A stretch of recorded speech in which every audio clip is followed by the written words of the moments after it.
Hi everyone, I've written 2 books, The Resident's Voice from a Dementia Unit and The Resident's Rise from a Dementia Unit.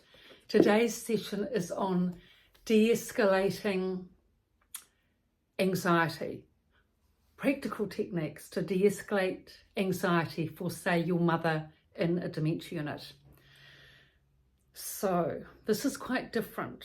De-escalating anxiety is quite different to de-escalating depression, which was the previous video.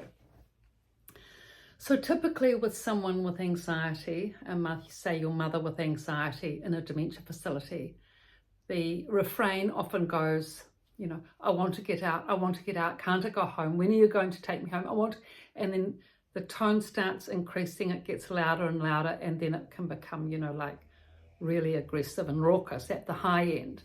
But it's at the low end that you want to try and nip it in the bud and at least get it by the time it's got to moderate end of escalation, because then you can turn it around.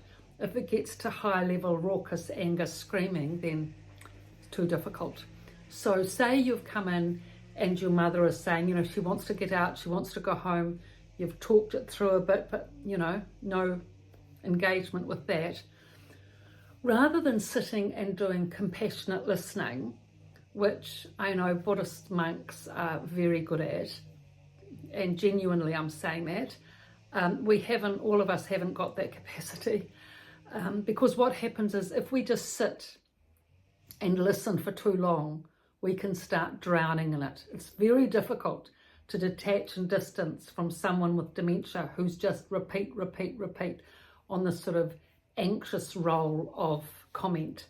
So you have to nip it in the bud at the point too that you can manage it and divert to something else. Otherwise you'll just start, it's very easy to just drown in it.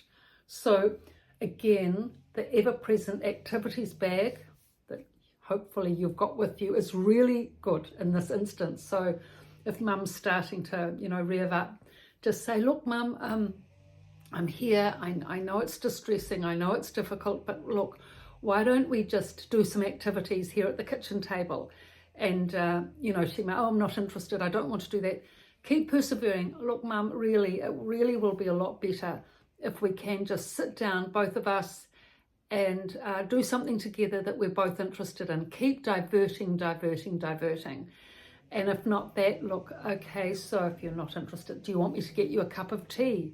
Now that's the cup of tea, yes, that works a treat for practically every emotional level or scale, whether anxiety, depression or anger.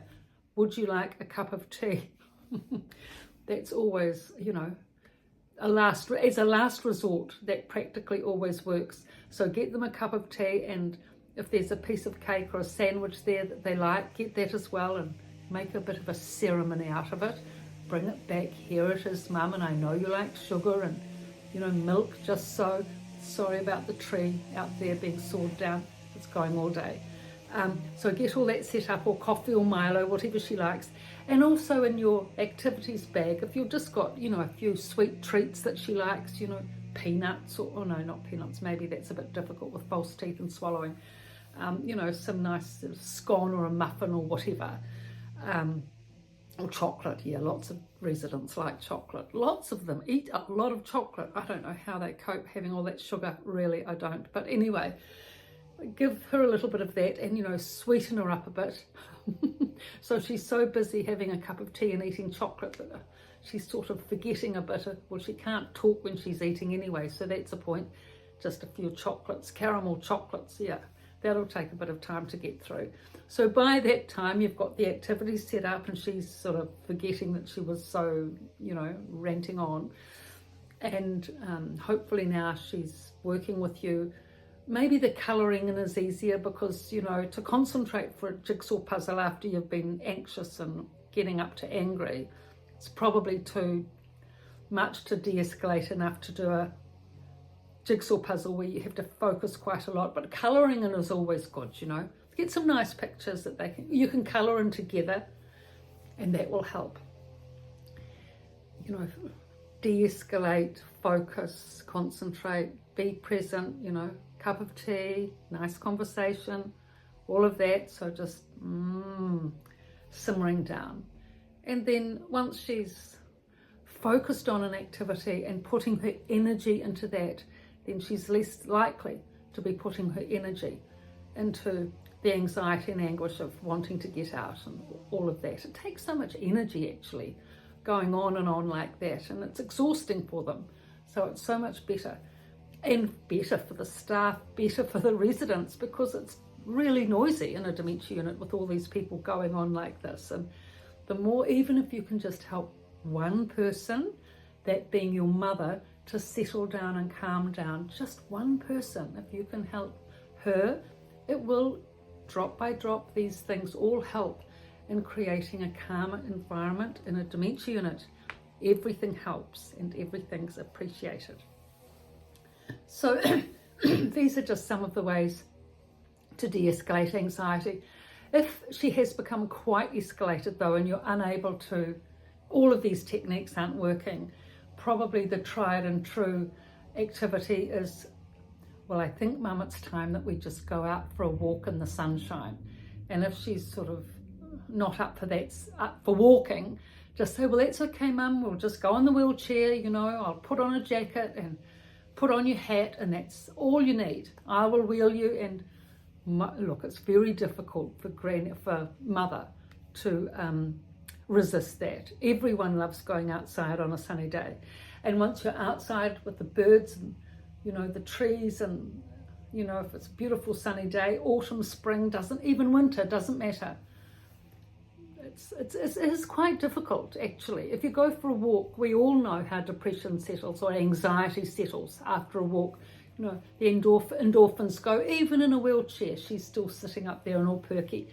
And you're pointing out the different things. You're sitting to look at the roses and waving to people going by.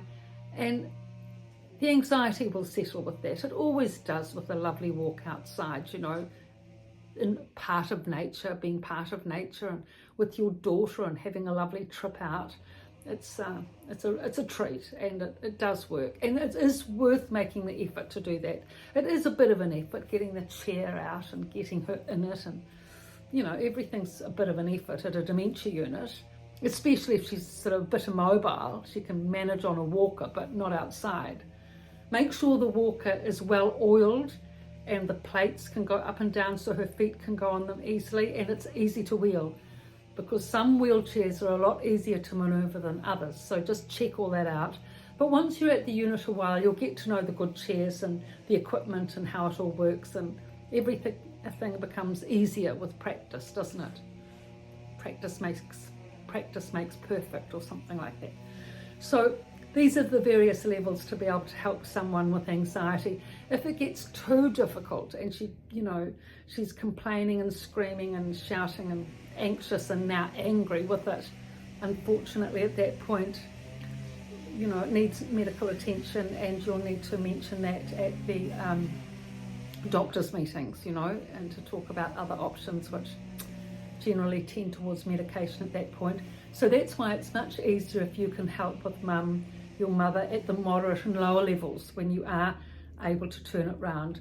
And if you've got a good relationship with her, you know, and you love each other and she's there, she knows you're there to support her, all of these things will help a lot, you know, for her to connect and engage and make that important effort, which will be the big catalyst in her being able to harness her emotions with your support to settle down.